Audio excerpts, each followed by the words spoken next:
This was not a debate. This was a disaster, and it was a firebombing of our democracy. If Bob Woodward said that the president is assassinating the presidency, well, the president firebombed the debate process, and the debate commission and the moderator allowed it. This was preventable. It was preventable in real time, and nothing was done. Why in the hell should he get back on stage with that fool next to him every second, spouting out disinformation, yelling over people, and having a moderator obsequiously try and stop him but do nothing, not use the tools around him to make this a real debate where they talked about actual facts? That didn't happen. It was 90 minutes of, quite frankly, a disgrace for our country, an embarrassment. And Katty K, the world was watching. Mika. Got her blood pressure up. She's triggered. I just got to say before I talk about bringing in the show is, Mika, what Joe Biden was asked direct questions. Walk me through the details. You said you wanted details, you wanted policy, you wanted nuance. Where was Joe Biden when he got the softball tossed on COVID? He got the softball tossed on his tax plan. These are things he's talked about. Complete whiff, nothing but happy talk. What you see there, ladies and gentlemen, is another tell, okay? If they thought Trump was losing, right, if they thought Trump was losing, they'd want to have a debate every day. When they say firebombing and all this, they don't want senile Joe Biden up on the stage. President Trump needs to double and triple down. Also want to thank Madeline Peltz and the team over at Media Matters. She's already on top of things. Her colleague Jason, I guess, has taken off the case. She's out. She's actually tweeting out very perceptive analysis of our show. I want to thank her for that. During the whirlwind pandemic, the granddaddy of them all, we took the pandemic from the very beginning because we knew it was a world historical event. Here's what's happened. The Democratic left and the mainstream media, they have traumatized the low information voters of the Democratic Party, right? And now they don't want to go vote. They want to stay, and you can see Biden last night. Biden wants to keep it locked up forever. There's no idea or concept of second or third order magnitude impacts of this. And so now they don't have any voters, and they're in panic mode. We're going to actually pull Nancy Pelosi. She was on, you had Meek on Morning Joe as the co-host. John Hallman was on there with a very perceptive analysis of what's going on. And you had Nancy Pelosi, as Jack Maxey brought up last segment. Nancy Pelosi's now, they've hit the panic button. They understand that game day is game day, right? And on the evening of game day, Donald Trump is going to be winning and winning big, and they're now in panic mode. Michael Bloomberg's $100 million. It was at Hawkfish's fifth scenario of Trump being up by 404 electoral votes, but still losing to Biden by Thanksgiving when they count all the vote by pound, the cash for ballots that Veritas has been showing you. This is episode 412. We have over 15 million podcast downloads. We're in Mandarin throughout the world thanks to G News and GTV have helped make this a global show. I want to thank the audience in Australia. We understand that we're a little focused now on what's happening here in the United States, but this affects everybody. You can see last night, one of the things I wanted President Trump to do, I thought he could do better, is hammer China, and hammer China through Hunter Biden and the kind of the corrupt Biden family who's grabbing cash with both hands. During the whirlwind pandemic, it is Tuesday, the 30th of September, just about 1 month until game day, and now they totally panicked. We've got Real America's Voice out of Denver. I want to thank everybody. Dish Channel 219, Comcast in Chicago, Channel 113, Newsmax TV, and of course the John Fredericks Radio Network. So guys, tell me what hashtag War on Pandemic and what the live stream is. The reason this show means anything and everybody watches it, right, is the audience. We have the most powerful and important audience in all media.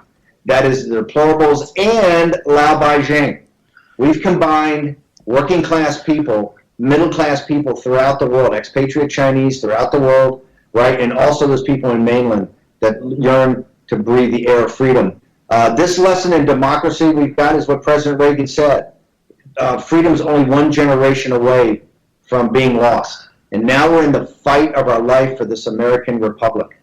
And it's a great lesson for our Chinese colleagues, our Chinese brethren, our Chinese brothers and sisters who are trying to become free from the Chinese Communist Party. Hey, even when you break the Chinese Communist Party, trust me, every day is going to be a struggle. Jack Maxey, Raheem Kassam, give me some perspective, give me some, Raheem made a very interesting comment. I had 3 Red Bulls last night. I'm not supposed to do that. I haven't had a Red Bull in months. It's part of the weight loss. But I was doing a very special program, surrounded in hostile enemy territory, right? I need to be jacked up. I hadn't eaten all day. So I drank 3 Red Bulls. It was tough getting to sleep last night. But Raheem, I can't believe I can't 3 large ones. I think 16 ounces. No. But I can't believe you said he needed energy. I was so jacked up last night and then this morning. President Trump needs, Jack calls it a mastiff on the chain. I want to come off the chain now. Yeah. Joe Biden is not prepared physically, mentally, as far as composure, to be commander-in-chief. He's not prepared to be the chief executive of the United States. Donald Trump has to drive that. You're not going to win the Karen vote in the suburbs. Mika shows you what that's about every day, right? You're not going to win that. It's ephemeral. You got to stop chasing it. Go where votes are. You've got a huge base, and that base can evangelize other people and bring them in. You have a massive potential base in the Hispanic community. Look at the Telemundo poll. And I've got every guy on the left this morning is coming to me saying it's not really a poll, it's the Twitter, please. Newsweek magazine's got a big story, and the left's melting down. 64-34, or 66-34, I think it was. Hispanics and Latinos thought Trump won. Why? You heard it from Jack Maxey a month ago. They like strong leaders, okay? They think Biden's a wimp. They don't think Biden stands for anything. They don't think Biden means anything. They don't think Biden's going to do anything. You know why? Because they're correct. They've seen Biden before. They've seen Joe Biden's all their lives, right? And they know those guys don't deliver. It's all happy talk. And now it's senile happy talk. Last night was an embarrassment. If Chris Wallace hadn't been the debate partner, but I think it's positive. Remember, they needed Wallace in there to debate. Otherwise, Biden would have melted down in the first 45 minutes. And the tell was immediately Mika, Joe, Wolf Blitzer, Jay Tapper. There shouldn't be any more debates. We've heard enough from Trump. You know what they heard from Trump? Punches landing. That's what they heard from Trump. And they understand Joe Biden can't take a punch. He's got a glass jaw and a brick brain. Back to you guys. Very hard to follow that. I want to go back to Mika for a second, because we learned 3 things from that clip that we opened with, and I actually really want to play that again at some point in the show. It was so delightful. Number 1, we learned that Mika doesn't know what the word obsequious means. Number 2, we learned that she is having a full and total meltdown right now, and it's very curious that they're going into this tailspin when you had Chris Wallace up on that stage effectively on their side. So even in a 2 versus 1 scenario, they're not happy with the way it went. Why? Because they're not happy with their candidate. And number 3, the big tell that Steve mentioned in the first part of this show: no more debates. She said, "I don't want them getting up there. Biden shouldn't get up." She said the word "fool." Get up with this fool again on stage and debate again. They don't want Biden on another stage, whereas the Trump supporters, the Trump base, they do. Guys, they don't want him up on the stage. Yeah. Hang on one second, Jack. Let me just slip something in here. I got to make a point, and then I want you to come in. I'm going to give you signal and not noise. Mika said something very important. What they're talking about criticism of Wallace is they want to kill switch on the mic. They want to kill switch on the mic. This is what they saw their chat last night. They want the ability to hit a kill switch and cut Trump off. Mm-hmm. Just like, ladies and gentlemen, they want to kill switch on social media on the evening of November 3rd. Okay? They don't want Donald J. Trump walking into the Oval Office like FDR, Ronald Reagan, and Jack Kennedy, and sitting there addressing the nation after he's tweeted out at 11 o'clock at night, "Hey, last time I looked, I'm winning in Ohio, in Florida, in Pennsylvania. Guess what? I am president of the United States, and we're going to go very quickly, right, to wrap this thing up." They want to kill switch. They don't want Donald Trump's voice. And you know why they don't want Donald Trump's voice? Because Donald Trump's voice is your voice. They want to cut the deplorables off. They want to kill switch on the deplorables. I want everybody in this audience to embrace this basic fact. They don't want to hear you. They fear your power. And what they argued last night is that they should have had a kill switch on his microphone because they want Twitter and Facebook, right, and the social media platforms to have a kill switch on him on November 3rd. So he can't herald his victory. The most important thing last night is when I think they went to the panel, one of the most important things, not the most, one of the most important things, when they went to the panels, who was heading up the panel was the leading voice in the Fox panel, I think it was Donna Brazile, right? Remember, it was the Transition Integrity Project, and Raheem Kassam's special target was it, Gilman, Niels Gilman? Mm-hmm. Gilman, who said in the Vox interview, in the buried lead of the Vox interview, the three most important people on the evening of November 3rd is not Donald Trump or Mike Pence, right? It is Lachlan Murdoch, Rupert Murdoch, and Zuckerberg. Ladies and gentlemen, the signal last night is their panic that if they don't have a kill switch on Trump, he wins. The sound they didn't like last night was gloves hitting Biden relentlessly, okay? Pounding him, and they need a kill switch. Only you in this audience are going to prevent that. Donald Trump can't prevent that. You can prevent that. Raheem, Jack, I'm sorry for cutting you off. No worries, Steve. I got some breaking news. Apparently, Doug Collins must be listening to the show. He has just released a letter he wrote not a half hour ago to Director Wray of the FBI. Dear Director Wray, throughout your tenure as Director of the Federal Bureau of Investigation, you have proven unwilling or unable to bring accountability to the upper echelon of the FBI. I am sure you are aware of the recent revelation that the FBI had knowledge that the Russian collusion hoax was a creation of the Hillary Clinton's presidential campaign. In your refusal to act on this knowledge, you are complicit. I urge you to do the right thing for this country and resign. Sincerely, Doug Collins, Member of Congress. I tell you that it's coming. It's coming. Raheem, observations. Well, tell me what the hashtag war and pandemic, what the live chat's talking about. I'll tell you, Steve, I really do want to play this other Mika supercut when we come back from the break.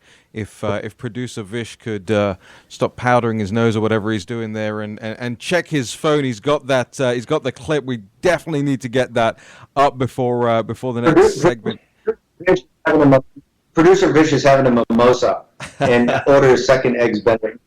Producer Vish has been working 20 hours together. I got to give Vish a shout out. It's been tough to be body man security and producer of the show. I also want to get the Jack Maxey fine, which is we got to get Pelosi in the next segment. Listen, folks, they're listening to the show. They understand you're in power. They understand you're on a roll. They understand that you are driving Donald J. Trump to his second term in office. Yep. And as they've said, they think that's terminal for the country. Here's what they know. It's terminal to the progressive left. It's terminal to the anarchists. He called out Joe Biden last night. You can't even say law and order. Biden wouldn't even say it. You can't name one law enforcement or police union that has endorsed you. Biden couldn't do it. Now, I don't know if that's caused the senility. I got to go to break. Hate to cut him off, but got to pay some bills. Be right back in just a second.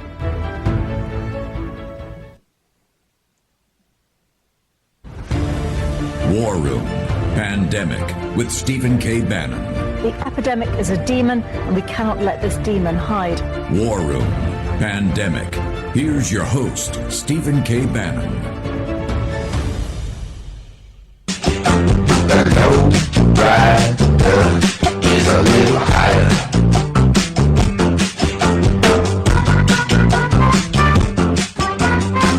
Did you get a lot of sleep last night? Well, I got woken up. But by what? Well, Donald wanted me to see the CPAC speech. I was skeptical, but I pulled it up on the internet. Yeah. It's pretty good. Pretty good. It's pretty and more good. fun, right? Joining us on the phone right now, Donald Trump. Good morning, Donald. Mika, what do you mean pretty good? You know you loved it. Wow. Trump, you're naughty.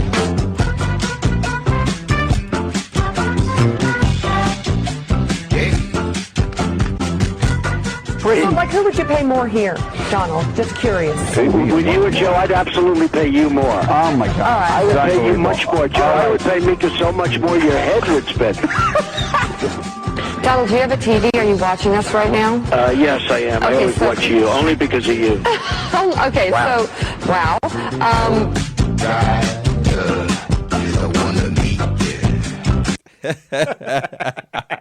So this is obsequious Mika, who called Donald Trump a fool. I guess he wasn't much of a fool when she was flirting with him back in the day. Steve, what changed? Real America's Voice of National. I don't know who made that, but she's so flirty with then candidate Trump, right? Oh yeah. How that relationship went the wrong way. That's what happens when you go down to Mar-a-Lago and bleed on those nice rugs, right? She thought she could be first lady. Yeah, no. Boy, Mika's really flipped, and I tell you, she's become not just a hater. She's really actually a good proxy for the madness. If we got the Nancy Pelosi, I did want to play it. Remember, you heard John Hallman on Morning Joe. You've seen them all, and I think Frank Luntz's focus group last night said a bunch of people said, "Hey, we're not voting." Hey, if you don't want to vote, that's fine. The deplorables want to vote. The Trump people are anxious to vote. They're going to go out and stand in line and vote on the way we voted for a couple of hundred years. Election day, game day. Okay? And guess what? He's going to win on game day. He's a game day player. He's going to win on game day. And that's what they're in full meltdown about. So for the Frank Luntz group that just sat there and go, I can't do it, I don't want to vote. Hey, don't vote. Don't vote. It's don't vote. If you don't want to vote, if it's too tough, we have a saying in the war room, no whining and no tears. Last night on the Frank Luntz thing, it was whining. So if you're not going to vote, don't vote. That's fine, right? People that crossed the beach at Normandy and at Guadalcanal and Valley Forge, right? They all fought for the right to vote. If you don't want to vote, it's a democracy. You don't have to. But I got to tell you, the Democrats ought to understand this. The Trump supporters are going to vote, and they're going to bring their friends, their family, their colleagues, everybody they can to vote on game day. And that pregnant, you can have 800 lawyers under Eric Holder. You can have 8,000 lawyers under Eric Holder, right? You got Antifa and Black Lives Matter. You better bring a lot more than that, right? You got Twitter and you got Facebook. You got all the social media. Miles Grove said, hey, number one weapon of the CCP, social media. You got all that because you want to have your kill switch. Guess what? Bring it. Here's what we got. Donald J. Trump in all his glorious imperfection, right? He is glorious in his imperfection. And I love Jack Maxey's. He was a mastiff on a chain last night. Hashtag war pandemic. The live streaming, the most powerful audience in the world. Let us hear what you're thinking. Tell us what you're doing. Jack, you got a couple of great quotes. I had Read them. I had a great one. We just got to let this one rip. Margaret, we love you. She writes, I was married to a guy like Trump, an emotional bully, wounded spirit, very defensive. Salesman, the best. Fisherman, the best. Love to win. These are men to ride the river with. Boom. Kaboom. Hey, That's what we're talking about. Raheem, observations, commentary, analysis from National Pulse. Well, no, just before we go to the Nancy Pelosi clip, I believe we have teed up as well, I want to bring in some of the comments from the live stream. Also, we really appreciate people in the YouTube live stream. Make sure that you're subscribed to the YouTube channel, that you're liking and sharing whenever we go live. You can retweet the Periscope, you can post it to Parler, get more people engaged in the show. Hey, whether they're going to like it, whether you think they're going to hate it, let's get them involved. Let's see what they have to say. And here's what a couple of you have had to say over the course of the last hour or so here. Number one, I'm just pulling some of these out at random, by the way. These aren't necessarily the best or the worst or whatever. Number one, Jason Miller will make good use of the material last night. It's good to see that Jason's still got some fans here in the war room. Another one, Trump neutralized Wallace and Biden in a brutal and effective manner. That's a comment that keeps coming through. Lots of people who think that Trump actually managed to handle both of those people last night pretty effectively. Number 3, Trump should have done way better in the debate. Should have destroyed Biden and even the moderator for some of those questions. So a little bit of counterpoint there. Another one said, "I knew they would go after Trump as a bully when they themselves engage in the elder abuse that is Joe Biden.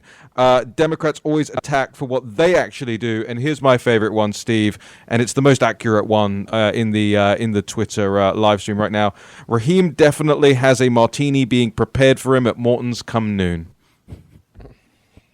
There's no doubt about that. Victory martini. I'd like to go. Do we have the Nancy Pelosi clip? We have the Nancy Pelosi clip teed up. Let's go to the voice of the master strategist of the Democratic Party. Oh, excuse me, Joe Biden. I am the Democratic Party. I mean, where's the heckles on that? Right? I am the Democratic Party. They say about Trump's narcissism. What about Joe Biden, narcissistic in his senility? I am the Democratic Party. You're the Democratic Party, Joe, of the party of decline in Wilmington, Delaware, and in Wall Street. Okay, I don't think you represent the Bernie guys, particularly the economic nationalists. And by the way, if the Bernie bros didn't get a belly full last night of neoliberal neocon Joe Biden, you're not paying attention, right? And see who's coming out and defending Joe Biden. Somebody says a good arc of the other day. I think it might have been David Brooks, that Joe Biden is the last stand of the establishment. This is the establishment that got us in this jam. Producer Vish, can we let's play Nancy Pelosi. I got to hear her lovely voice. You know, there are 3 stages. I don't have to tell you, 2 elections, the period leading up, and that's the period in which we also have early voting, what happens on election day, and that's the cautionary warning that you are giving us, and then what happens after in the counting of the votes. The integrity of our elections must be maintained, Democratic or Republican. The result will be respected, but Republican and Democratic governors throughout the country, I don't know what real role that they have unless we're talking about just stopping the violence that the president is trying to invoke. But I do know that he is intimidating people, and that is really an argument for people to vote by mail, vote early, vote by mail. Don't be intimidated by going to the polling places and see people who look like ICE agents or law enforcement, something that who might follow you home to see, if you have a mixed status home or something like that. First off, if you're illegal alien or afraid of an ICE agent, you shouldn't be voting, Nancy. You're not supposed to be able to vote. This is a classic. They're voting by the pound, right? They're going to be voting by. No, Nancy. Why would a citizen be concerned of an ICE agent? Only citizens can write this down, Nancy. Number 2 principle: only citizens can vote. Right? This is the scam they're running. Right? You shouldn't intimidate. The Latino and Hispanic community shouldn't be and will not be intimidated. Quite frankly, Nancy, we want a big turnout of Hispanic and Latinos. Look at last night on the poll, on the Telemundo poll that Newsweek magazine's got the article on. 66% of Hispanics and Latinos think Trump won. Why? They want a strong man. So they're citizens. They should definitely go and vote. We want them to vote. They're going to vote on game day. This whole thing about you've got intimidation, you've got all that, is because if you're not a citizen, you shouldn't be going to a poll, right? This whole thing, got to remember, Nancy and the Democrats, President Trump has dialed down the talks about violence. He's the one that wants to solve the violence of Antifa and Black Lives Matter out in places like Portland and in Seattle. He's the one that wants to calm that down. He's the one that wants to send the National Guard and calm it down. Joe Biden couldn't even say it last night. He says it's an idea, right? It's not an organization, it's an idea. So just remember, the Democrats have to understand every vote that's not in a booth, not in the traditional way of vote, is going to be contested.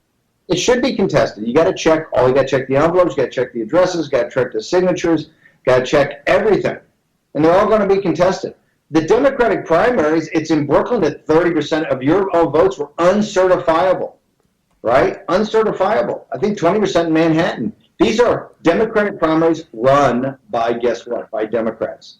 Raheem, Jack, thoughts, observations. What's the war room telling us? You know what I have a shout out for? When Trump says that he's got law enforcement, he's got all of the first responders supporting him, and especially in Philadelphia, which we know is a hotbed of Democrat voting irregularities, if you will. There's almost 5,000 of these guys in Philadelphia, firefighters, EMS.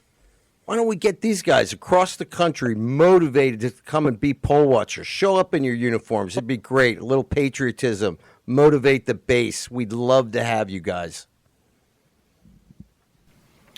Yeah, really strange. We have a new Lincoln Project video that just dropped about the debate, and they're going to they've got this secret debate tape revealed. They've got this parody video up on their Twitter account, and I don't know, like, people say these guys are good at what they do, the Lincoln Project. I think it's terrible. It's basically a guy who opens a door to the debate prep, and then it cuts to like a lot of monkeys in the jungle just jumping around and stuff. I don't know what they're trying to say. Really strange and sad for the Lincoln Project, increasingly desperate for eyeballs. Remember, they've promised all those Democrat donors that they can convince moderate Republicans to not vote for Trump. I don't think that's going to work. We'll be back. More War and Pandemic in just a moment.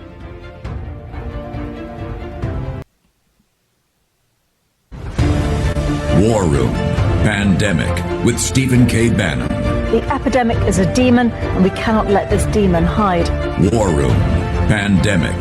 Here's your host, Stephen K. Bannon. About these great trade deals. You know, he talks about the art of the deal. China's perfected the art of the steal. We have a higher deficit with China now than we did before. We have the highest trade deficit with Mexico. China ate your lunch, down 18%. China ate your lunch, Joe, and no wonder your son goes in and he takes out billions of dollars. Takes out billions of dollars to manage. He makes millions of dollars. And also, while we're at it, why is it, just out of curiosity, the mayor of Moscow's wife gave your son $3.5 million. What did he do to deserve it? What did he do with Burisma to deserve $183,000? You've asked a question, let him answer. None of that is true. Oh, really? He didn't get $3.5 million? Mr. President, Mr. President, please. Totally discredited. Totally discredited. And by the way, well, wait, he didn't get $3.5 million, Joe? Mr. Vice, he got $3.5 million. It is not true. Oh, really? Mr. President, it's an open discussion, please. It's a fact. Well, you have raised an issue. Let the Vice President answer. Discredited. Did Burisma pay him $183,000 a month with no experience in energy? I'll tell you what. Somebody's got to do something about Antifa and the left, because this is not a right-wing problem. This is a left-wing. This is a left-wing problem. White supremacists. Antifa's an idea, not an organization. Oh, you got to be not kidding. militia. That's what his FBI director said. Well, then you know what? No, we're done, sir. We're moving on to the next. We're moving. Well, I mean, you heard it live. You heard it just there. The president's honing in on a specific theme, a specific narrative, a specific detail about Hunter Biden. And Joe isn't saying, let me explain to you, about Rosemont Seneca and how that deal operated. He's saying it's 100% not true, 100% discredited. Now, that's not true, but we didn't get a fact check there from Chris Wallace. What we got is Chris Wallace saying, please, Mr. President, you've made your point, you've asked your question, now let Joe Biden duck it. If that was the other way around, Jack, I don't think you'd see the same thing. Well, of course not. I mean, we've watched this for decades now, the way the mainstream media defaults to the side of the left. But I think there's a buried lead inside both these clips, because the problem here in both of these cases, our FBI failed us, right? They failed us to give us the real information on what was going on with Hunter Biden in China and Burisma and everything else. All that stuff's been covered up over time, right? So, and then when you talk about China cleaning our clock and the counter-espionage and all the things that go on, once again, it's always down to the FBI. They should be the arbiters of what is true and what is not true, and they are not awake at the stick, or they are in a complicit position where they are avoiding doing their jobs. And a big tell on this, when I knew we had a huge problem in this country, and anybody who has had any background in any kind of intelligence or anything associated with this, when you have the number 2 guy, Peter Strzok, remember this evil, bad guy. The number 2 guy in counter-espionage is shacking up with a lawyer in the FBI. That person should have had his security clearance removed instantaneously. Instead, he maintains his job. Instead, they protect him. This is a guy who's involved. He's created his own honey trap. He's created his own liability because of his own irresponsibility, and yet he's the number 2 guy in counterespionage. And now we find out that the Chinese consulate in New York is robbing us blind. Same thing in Houston. We've got Confucius centers all around the country. We are having our faces torn off in the largest counterespionage operation in history, and Peter Strzok is playing footsie and catching a leg over behind the 7-Eleven with another attorney at the FBI while all this is happening. And all they're doing is trying to undermine President Trump. This is a big problem, and these 2 videos are a big tell concerning that same problem, in my opinion. Steve, you back with us? Yeah, I had to step out, take a phone call. People are watching the show. One thing I want to go back, and by the way, I thought that was brilliant, Jack. I want to bring up one observation about Joe Biden that I didn't get to. In President Trump being so aggressive, and as you know, I'm a big supporter of him being aggressive, I do think there's one thing that we should keep in mind. And I think if you go back and you really study, and you study the tapes from last night, and this is why the Democrats don't want any more, the media, the savvy people in the media don't want Biden back up on stage with Trump, okay? They're going to come up with some excuse. You watch. Here's the reason.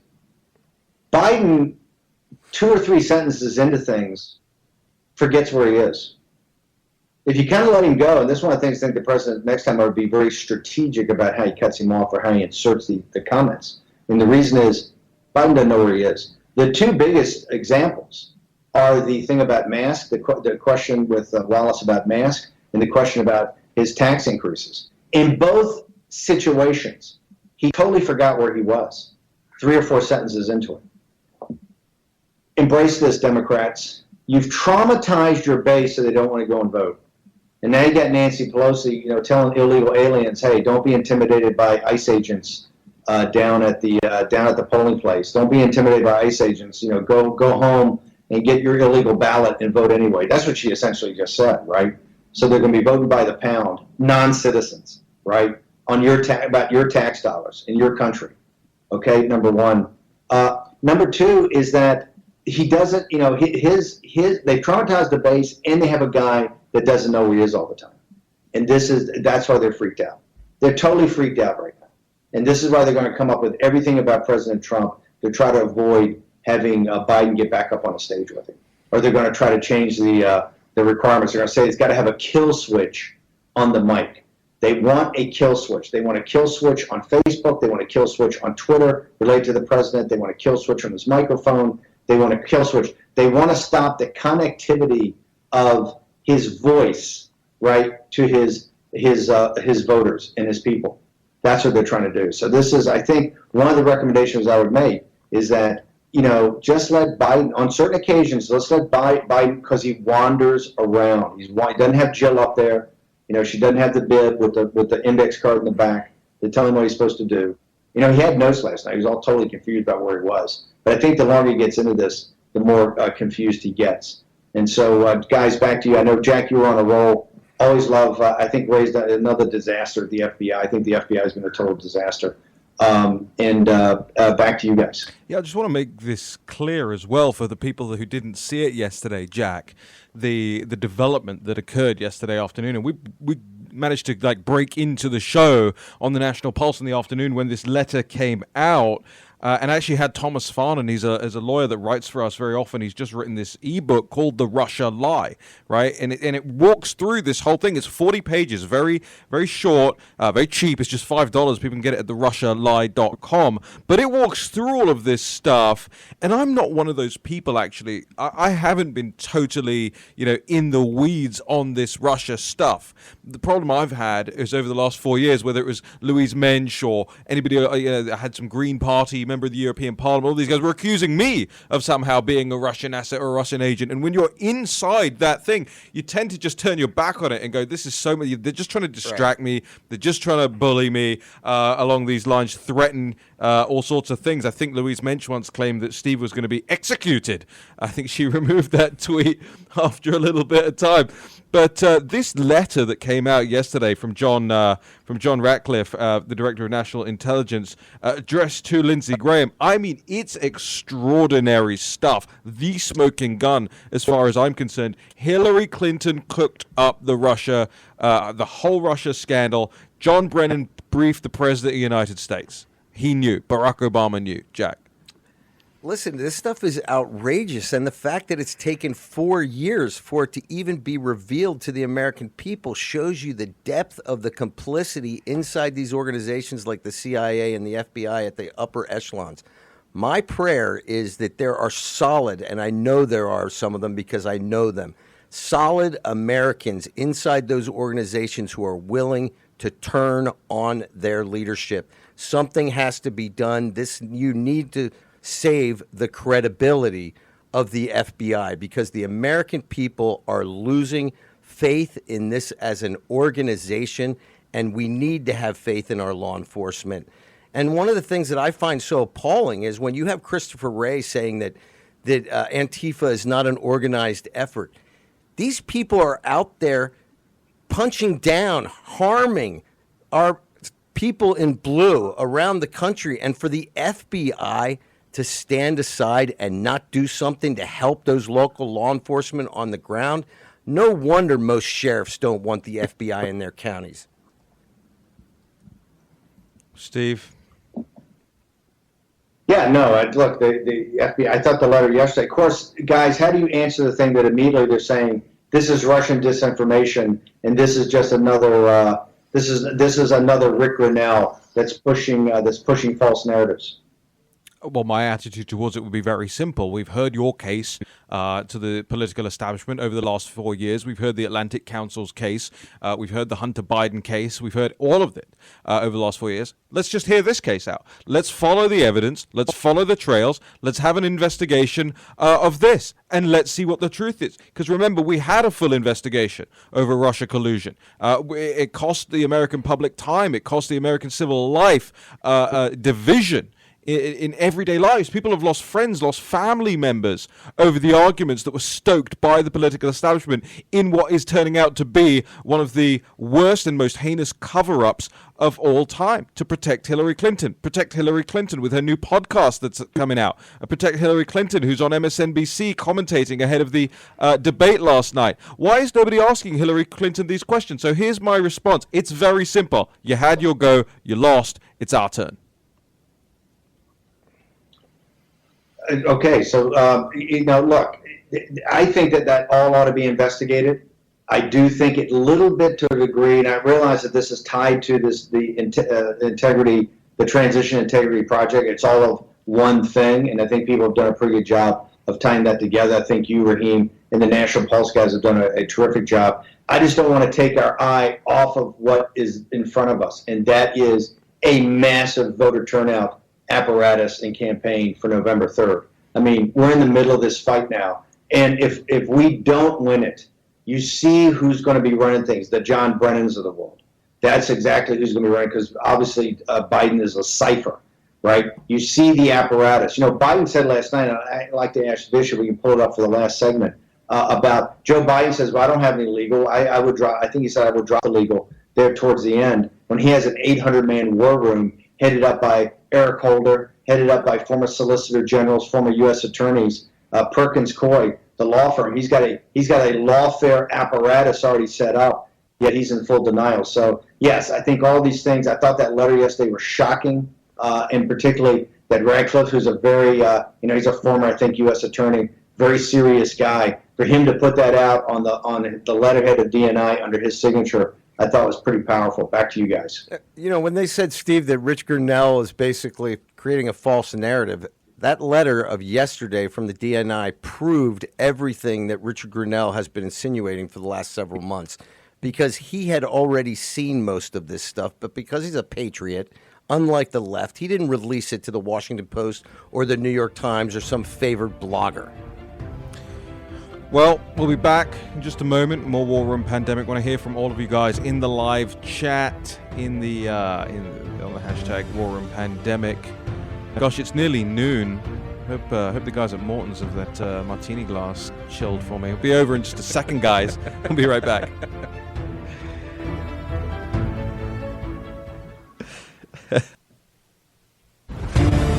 War Room Pandemic with Stephen K. Bannon. The epidemic is a demon, and we cannot let this demon hide.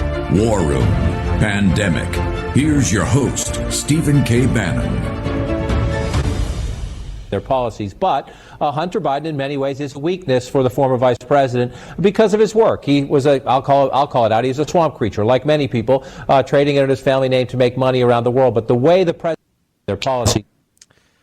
Yeah, he's more than a swamp creature. He's the access point to the crime family that is the Bidens are totally corrupt. Joe Biden's totally incompetent. By the way, we didn't get time, guys, to really go through the details. Biden talked about ending the filibuster. He refused to say whether he packed the court or not. I mean, there was a litany of things that he admitted to last night. Keep the country totally locked down, has no really thought process to go through second and third order impacts into this whole coronavirus, into the CCP virus. So I thought last night for Joe Biden was a disaster. The Democrats know it's a disaster. They're scared to death that he gets 3 or 4 sentences into a response. He doesn't know where he is. President Trump pounded him last night. For everybody that listens to the War Room, and even for the Democrats that are Biden guys, this is about participatory democracy. Get out and get engaged. For the War Room crowd and for the deplorables, you push this content 24/7. You start working phone banks. You start doing get out the vote. Remember, the Trump movement is still going to go vote on game day. And they're panicked on the Democratic side. You got Nancy Pelosi telling people they got to go out to vote on game day now. You've got, regardless of whether an ICE agent's going to be there, right, to arrest you. So, Nancy should not be pushing illegal aliens to vote. It's kind of not acceptable. But you've got Bloomberg putting $100 million into Florida, putting $16 million up for felons to pay their fines illegally so that they can go vote. The left is in a complete meltdown. Don't you see? They can't even hide with the media allies they've got. You got Wolf Blitzer saying no more debates. Joe Scarborough coming out saying no more debates. Mika in a complete tailspin. The New York Times are saying no more debates. They're complete meltdown. They understand that Jag Maxey's point that he's a mastiff on a chain, and they're afraid he's going to come unchained on Biden next time.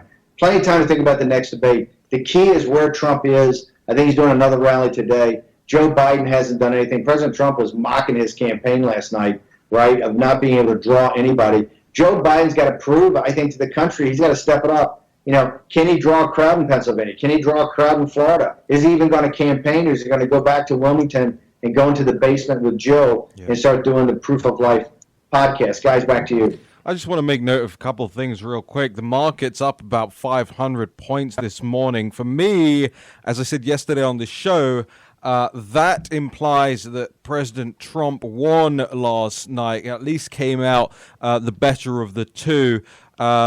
And then the other one is there are polls floating around Twitter. Of course, they're not scientific polls in the sense that the pollsters do, but often the pollsters' science is far more off. And the question is, who won the debate? Biden, Trump, neither, or unsure. And there was a whopping poll that asked 313,000 votes in this poll so far.